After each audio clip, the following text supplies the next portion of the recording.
So I'm going to give you a simple definition now, kind of clear up the definition. It's maximize customer value, minimize waste.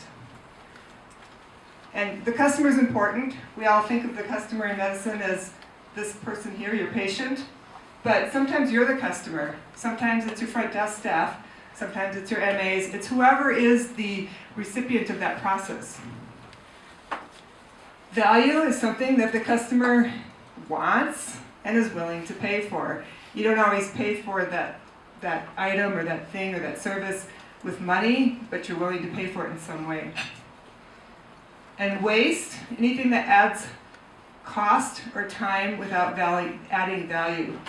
So that's the simple definition. And as you saw this graph before, the bigger the yellow piece, the better it is. Why lean? Well, I think lean is great because it requires minimal training, minimal implementation time. You can go home Sunday and start doing some lean activities in your house, drive your spouse crazy.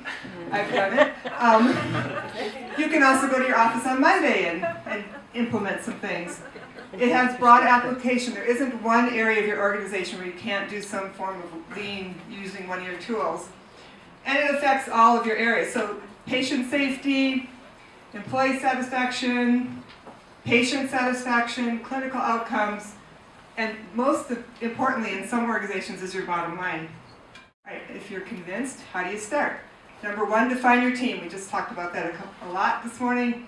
You want to make sure you have a team built to do this process. And your team is not your best and brightest. It's one from every area of your organization that's involved in the process you're looking at.